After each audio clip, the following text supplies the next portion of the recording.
한국항공우주연구원이 주관하고 경남 사천 한국항공우주산업 KAI 이 공동 개발자로 참여한 차세 대중형 위성 1호가 22일 오후 11시간 23분 25초에 국내 지상국과 첫 교신에 성공했다. 이 위성은 당초 20일 발사할 예정이었으나 발사체 상단을 제어하는 전기 지상 지원 장비의 급격한 전력 상승으로 자동 시퀀스가 중지되면서 발사가 연기됐다.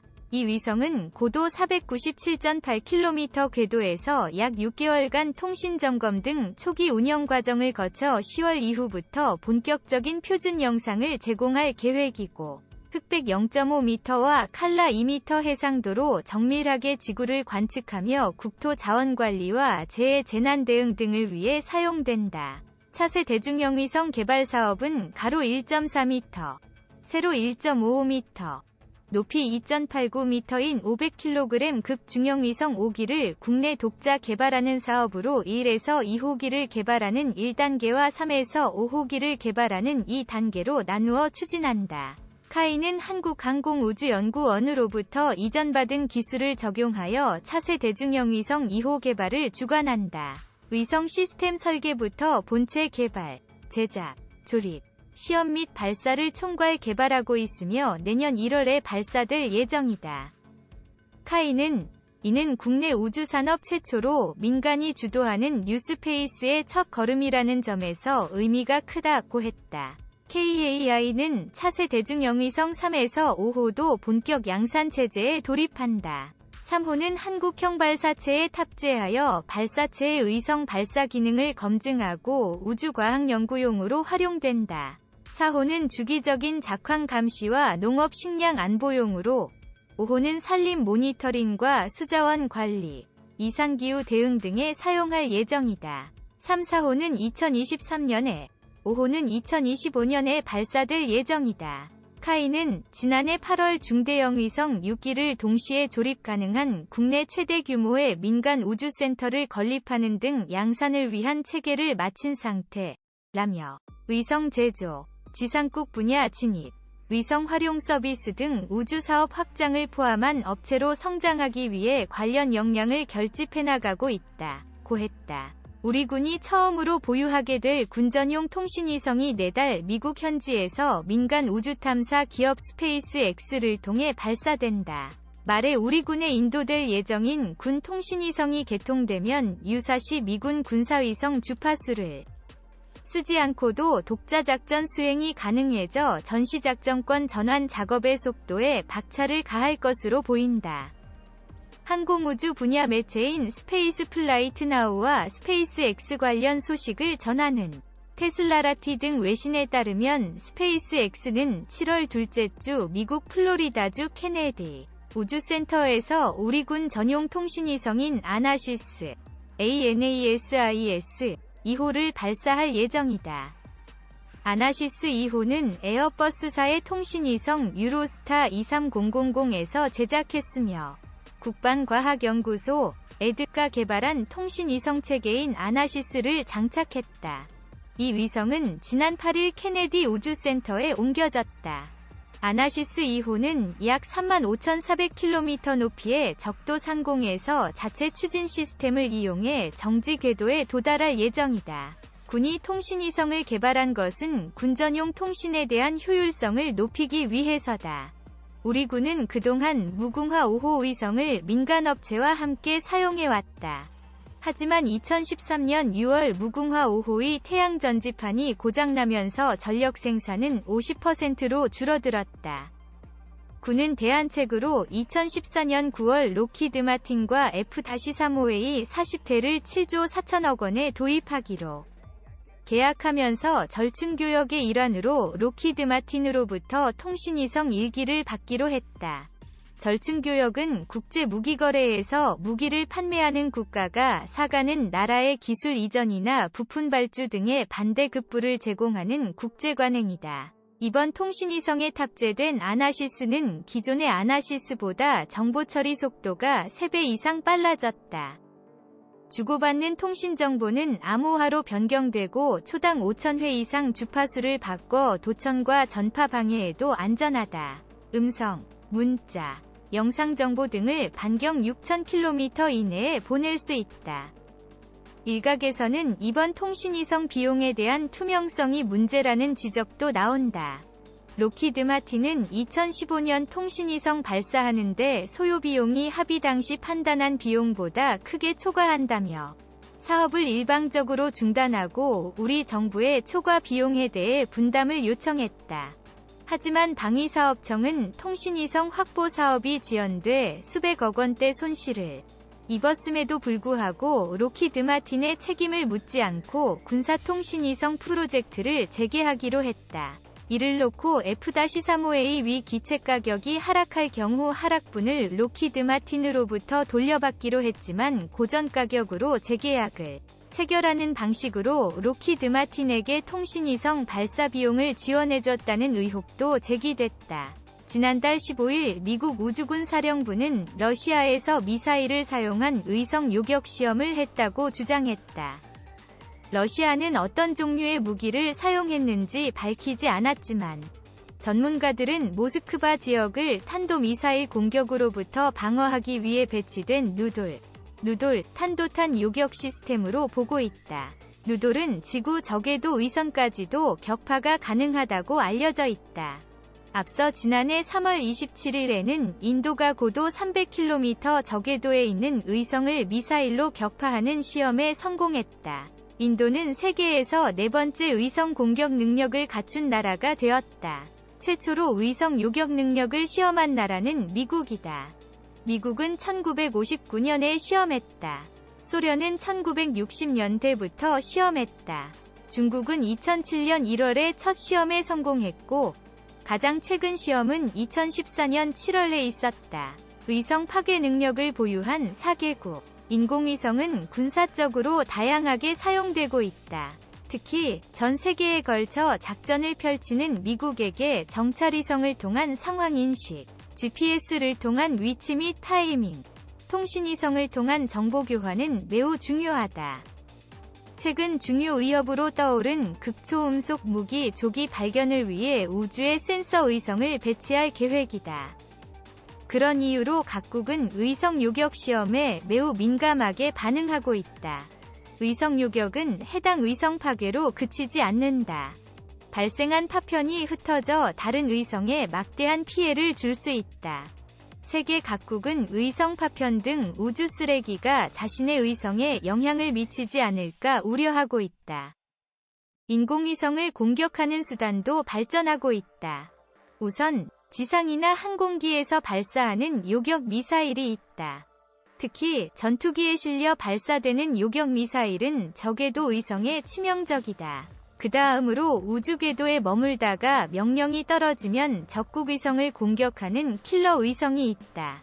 킬러 의성은 요격 미사일처럼 즉흥성은 없지만 목표한 의성을 감시하다가 충돌해 파괴할 수 있다.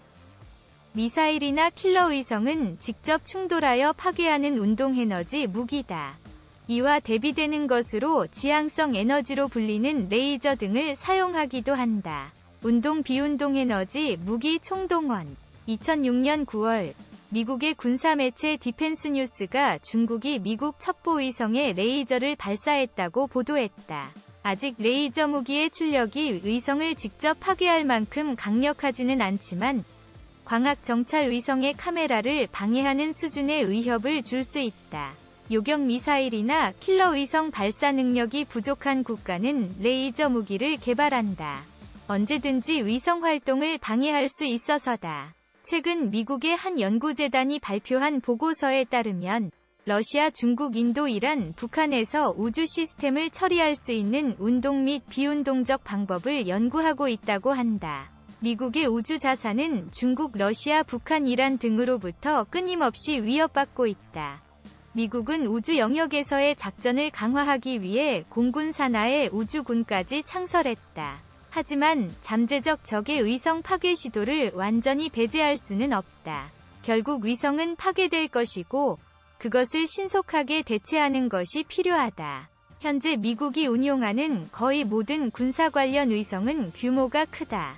최근 운용을 시작한 GPS-3 위성 무게는 4.4T이며 키홀로 불리는 정찰위성은 무게만 10t이 넘는다. 이렇게 무거운 위성은 아틀라스 같은 대형 발사체를 사용해야 궤도에 올릴 수 있다. 하지만 현재 미국의 중요한 우주자산을 발사하는 아틀라스 로켓에는 러시아가 공급한 RD-180 로켓이 쓰인다. 2014년 러시아가 크림 반도를 합병하자 미국이 보복했고, 러시아가 이에 반발해 로켓 엔진 공급 중단을 위협하기도 했다. 미국은 스페이스X나 블루 오리진 같은 민간 우주기업들의 로켓에 기대를 걸고 있지만, 아직 대형 위성 발사는 러시아제 로켓을 단 아틀라스 로켓으로 이루어지고 있다. 미국 정부는 유사시 위성 능력을 빠르게 회복하기 위한 방법으로 소형 위성 여러 개의 기능을 분산하는 방법을 택했다. 미국의 관심은 파괴 후 회복력. 소형 위성이라면 아틀라스 로켓보다 작은 탑재량을 가진 로켓으로도 발사가 가능하다. 스페이스X는 팰컨 9 로켓에 중량 227kg 스타링크 위성 60개를 탑재하여 발사한 적이 있다. 지난 4월에는 미 우주군이 44개 기술 실증용 위성 발사 사업자로 VOX 스페이스를 선정했다. VOX 스페이스는 보잉 747기에서 투하되어 우주로 날아가는 런처원, 론체론이라는 로켓을 사용한다. 미국 정부의 유연한 정책과 결정 덕분에 미국 민간 우주기업들이 좋은 기회를 잡았다. 많은 발사 기회는 발사 비용 절감을 가져오기에 정부 사업 수주와 함께 세계 우주 발사 시장에서 가격 경쟁력까지 갖추게 된 것이다. 한국도 군사적 목적의 위성 사용이 늘고 있지만 운용이 방해받을 경우 어떻게 대처할지 대책 수립이 필요하다. 미 국가정찰국 정찰위성 사기 발사, 적선국 도피처 불용. 미국 국가정찰국이 정찰위성 발사에 성공했습니다. 이 위성은 국가정찰국의 정보 수집과 관련한 자산인데, 전문가들은 북한을 포함해 영내에도 시사하는 점이 크다고 밝히고 있습니다. 김동현 기자가 취재했습니다. 미 국가정찰국이 15일 미 동부 버지니아주 중대서양 지역 우주공항 마스에서 니롤 129로 명명된 군사 정찰위성을 미노타우루스 4 로켓에 탑재해 발사했습니다. NRO-L129, 미 국가정찰국 운용하는 정찰위성. 스콜리스 국장, 미국과 동맹의 혁명적 역량 선보일 것. 미 국가정찰국, NRO, 위 보도자료에 따르면 이번 위성은 미국의 선임 정책 기반자, 정보공동체, 국방부에 정보를 제공하는 NRO의 전체적인 국가안보 임무를 지원하기 위한 목적입니다. 국가정찰국은 모든 미국 정찰위성의 개발과 운용을 담당하고 북한의 군사 동향과 주요 시설에 대한 파악에도 깊이 관여하고 있습니다. 이번 위성은 1996년 이래 국가정찰국의 54번째 발사로 우주군과 항공우주국, 나사 등과 협력 아래 이뤄졌습니다. 크리스 스콜리스 국가정찰국장은 발사 성공 직후 공개한 영상에서 NRO-L129 위성은 미국과 동맹들에게 혁명적인 역량을 선보일 것이라고 강조했습니다. 스콜리스 국장은 특히 올해 들어 직면한 도전에도 불구하고 국가정찰국은 먼 거리에 떨어진 파트너와 더 효율적으로 협력하는 새로운 방안을 찾았다고 말했습니다.